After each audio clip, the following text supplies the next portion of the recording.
6h37, estamos de volta com o Pan News Opinião aqui no seu rádio e também no YouTube. O canal do YouTube é Jovem Pan News Paraná, onde você pode participar, deixar a sua opinião, ainda mais agora que entramos em momento de debate, discussão aqui no nosso Pan News. Vamos falar, claro, sobre a aprovação na Câmara dos Deputados, que foi madrugada dentro para chancelar o projeto de lei da dosimetria, que pode alterar a pena dos condenados pelos atos do dia 8 de janeiro. O texto estabelece que o crime de golpe de Estado, que tem uma pena maior, deve absorver o crime de abolição violenta do Estado Democrático de Direito. O texto prevê ainda uma progressão de regime mais rápida do que a atual, permitindo a saída do regime fechado após o cumprimento de 1/6 da pena. O objetivo inicial da oposição era aprovar uma anistia, que eles chamam lá de ampla, geral e irrestrita. Mas, no balanço final, eles conseguiram o que foi possível neste momento, foi o que está sendo chamado de PL da dosimetria, que reduz essas penas que foram colocadas pelo Supremo Tribunal Federal. No caso da anistia, há previsão na Constituição para a deliberação do Congresso Nacional sobre esse tema, como um perdão político a estes crimes cometidos. Já aconteceu anteriormente na história da nossa República, mas a dosimetria, em tese, está sob a alçada exclusiva do Judiciário. A competência do Congresso Nacional para tratar sobre este ponto específico da dosimetria de pena é o tema do nosso quadro Ponto de Vista de hoje. Agora na Jovem Pan News, Ponto de Vista. Para discutir o tema, o Pan News Opinião conversa a partir de agora com os advogados Vinícius Cardoso, criminalista e especialista em ciências criminais pela Universidade Cândido Mendes do Rio de Janeiro, integrante da Associação Brasileira de Advogados Criminalistas e sócio fundador do GMPGC Advogados Associados. Vinícius, tudo bem? Boa tarde. Seja muito bem-vindo aqui aos estúdios da Jovem Pan News. Obrigado, boa tarde. Sempre uma satisfação contribuir com vocês. E quem também participa de forma remota é o Clóvis Alberto Bertolini, doutor em Direito do Estado pela Universidade Federal do Paraná, mestre em Direito pela Universidade de São Paulo e sócio do Bertolini Advogados. Clóvis, boa tarde, seja bem-vindo também para o nosso debate. Boa tarde a todos. Bom, vou começar perguntando então, ao Vinícius, se existe alguma fragilidade quando a gente olha o Parlamento, e o Congresso decidindo aí sobre questão de dosimetria da pena dos condenados do 8 de janeiro. Do ponto de vista do direito, isso tem sustentação? De certa forma, tem, com relação à criação de leis, O Poder Legislativo é o poder típico, específico e é exigível dele que ele legisle. De outra maneira, ele não é o responsável pela jurisdição, aplicação da lei especificamente. Isso caberia ao Poder Judiciário. Então, legislar sobre pena, legislar sobre aplicação de pena, dosimetria, é uma função precípua do Estado, do Poder Legislativo. Mas ela não pode extrapolar a aplicação dela. E neste ponto, sim, o projeto de lei ele é digno de várias críticas. Passando a palavra também para o Clóvis Alberto Bertolini. Muito boa tarde, bem-vindo ao Pan News Opinião para esse primeiro entendimento. Como que o senhor avalia, essa apreciação sobre dosimetria no Congresso Nacional? Se isso não estaria mais na alçada do Judiciário e se há brecha para algum tipo de questionamento jurídico e constitucional sobre essa determinação que aconteceu por enquanto só na Câmara Federal, mas o tema já está lá no Senado. Bom, como o colega bem colocou, a questão da fixação de pena é um ponto de prerrogativa exclusiva do Poder Judiciário. Então, o projeto de lei, na verdade, ele deveria... O nome é equivocado, porque a dosimetria ela é fixada apenas pelo Poder Judiciário. Eu entendo sim que o projeto é legítimo, existem algumas previsões que são bastante interessantes, mas o que a gente deve ter em mente, eu acho que é um problema muito claro nesse projeto de lei, é que a lei ela é feita para agir em abstrato. Então, na verdade, ela endereça a situação de réus muito específicos, que são aqueles que foram condenados pela questão do 8 de janeiro e, em especial, o ex-presidente Jair Bolsonaro. Então, existe uma dúvida a respeito da constitucionalidade dessa lei, porque ela é uma lei que endereça um caso muito específico. Porém, se o Parlamento aprova essa lei e o Congresso Nacional, tanto o Senado quanto a Câmara aprovam e o Presidente da República eventualmente venha ou não a sancionar, nós temos essa questão da legitimidade para fixar essas penas. Então, sim, eu acredito que a discussão ela é correta, eu não enxergo nenhuma irregularidade muito grande nessa questão desse projeto de lei, mas tem alguns pontos aí que são um pouco delicados. Agora, como é que você enxerga, Clóvis, né, no futuro essa questão? Vai passar pelo Senado e hoje a aposta é de que uma forma ou de outra essa discussão vá parar na Justiça a respeito desses pontos aqui que vocês já trouxeram, ou seja, né, tem essa prerrogativa, mas existem ali alguns itens que podem ser alvos de questionamentos. Como é que você vê hoje, né, do ponto de vista do direito, possível entendimento do Supremo Tribunal Federal sobre essa questão, eu vou chamar aqui de competência, né, para nossa audiência, quer dizer, a quem cabe decidir quanto tempo fica preso, por exemplo, um envolvido no 8 de janeiro? Eu acho que essa questão da legitimidade, até o Supremo Tribunal Federal não vai se imiscuir a respeito desse tema. Eu me preocuparia primeiro com o presidente da República. Por quê? O presidente da República ele pode vetar esse projeto. Em vetando esse projeto, a Câmara dos Deputados e o Senado Federal, em sessão unificada do Congresso Nacional, pode deliberar a respeito desse veto. Então nós temos o primeiro poder de agenda, que é do presidente da República. Segundo, seja se a lei for vetada, o Congresso Nacional derrube o veto, ou mesmo a lei venha a ser sancionada pelo presidente da República. Sim, é muito provável que o Supremo Tribunal Federal venha a se manifestar a respeito desse tema. Só que o que ocorre, para ficar claro, e eu acredito que o nosso colega jornalista vai trazer melhores detalhamentos, porque não é a minha especialidade. Mas do que eu compreendo, quando nós reduzimos a pena de alguém, uma sanção de alguém, isso também se aplica àqueles que foram condenados. Né? Então, existe um aproveitamento, né? Ou se aquele crime, por exemplo, ele é abolido do sistema jurídico, né? A gente chama de abolício crimes, isso beneficia aqueles que já foram condenados. Então, é um ponto muito patente na jurisprudência do Supremo, enfim, essa possibilidade de redução ou aumento de penas. O aumento nunca beneficia o réu, apenas quando nós temos a redução da sanção. Então, eu acredito que não vai ter muita dúvida, né, a respeito da constitucionalidade dessa medida. Porém, nós sabemos que o Supremo Tribunal Federal é muito sensível em relação a esses temas do 8 de janeiro, tanto que já discutimos em outros programas, né, Rafaela, toda a questão da competência do 8 de janeiro, se o Supremo seria ou não o foro adequado para o julgamento desses crimes, né? Doutor Vinícius, como que o senhor analisa, né, que isso pode chegar? Quais são os principais pontos que podem ter esse questionamento sendo levado ao Supremo Tribunal Federal de constitucionalidade?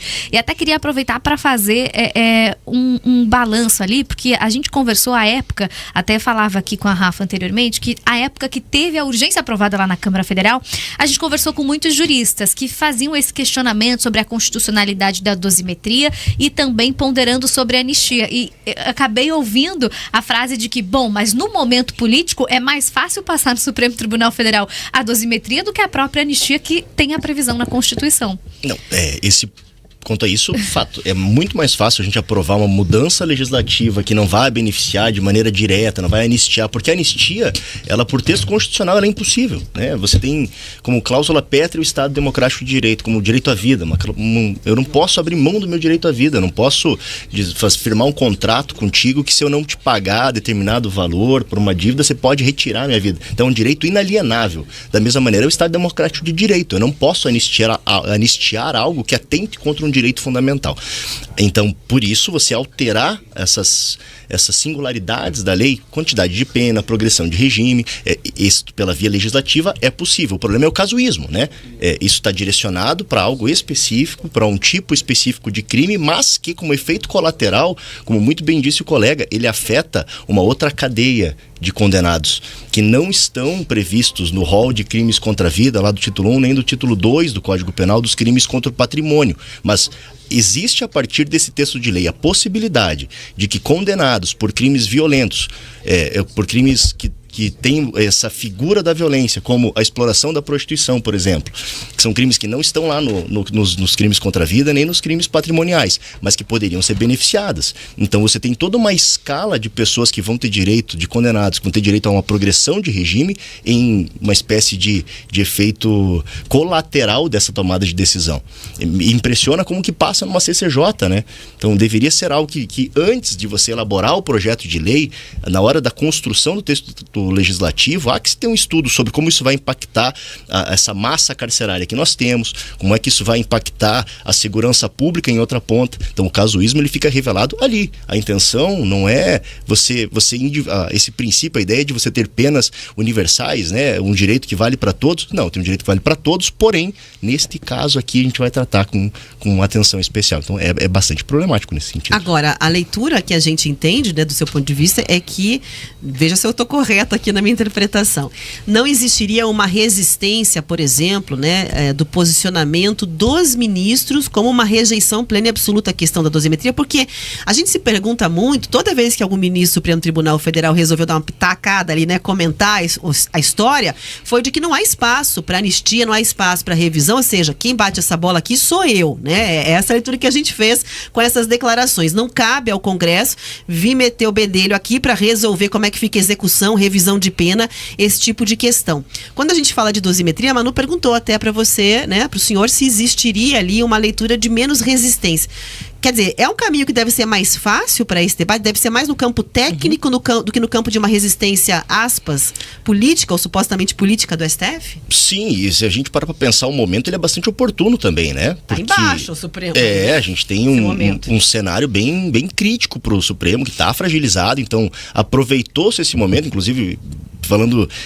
puxando um pouco pro lado da imprensa, nós vimos ontem cenas que são bastante questionáveis, assim, dentro de um parlamento, a imprensa livre nacional sendo retirada pela Polícia Legislativa, quer dizer, para aprovar um projeto no atropelo, porque o momento era oportuno para essa discussão. Entendo que sim, porque você não, de novo, não se está mexendo você não está necessariamente interferindo nos poderes, você está alterando a regra do jogo para que o juiz faça a dosimetria. E é importante dizer, mesmo que seja aprovado esse projeto, da maneira que ele está, ele vai voltar para o STF e vai ser feito um novo cálculo de pena. Essas estimativas, inclusive, que vai ficar 2 anos preso, regime fechado. Fica 2 anos. Não, a conta, há um esquecimento ali de que quando você faz essa absorção de um crime maior pelo menor, etc., você tem uma majoração da pena em razão dessa absorção. Então a conta vai passar bastante de 2 anos, ainda assim, né?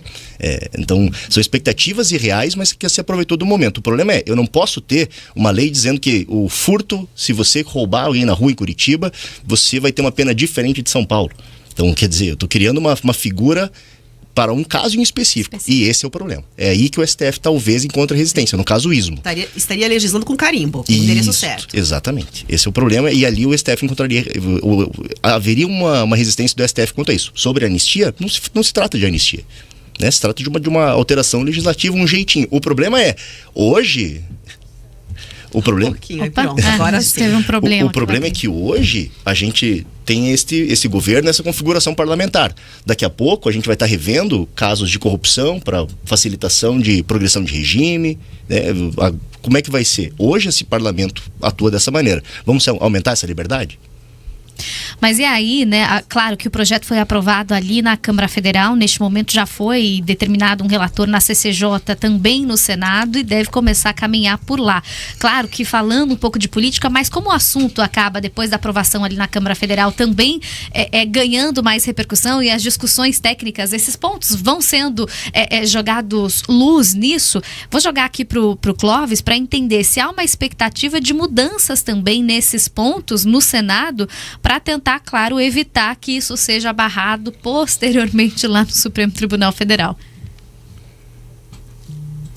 Essa possibilidade de o Senado Federal mudar os positivos da Câmara dos Deputados. Só que um ponto muito importante: todos os pontos que são alterados, incluídos, eles têm que ser revotados pela Câmara dos Deputados, conforme a Constituição Federal. Eu acho que o único ponto que eu divirjo um pouco do doutor Vinícius é em relação à possibilidade de anistia, né? Eu acho que, sim, o Congresso tem essa prerrogativa de discutir aquilo que ele queira anistiar.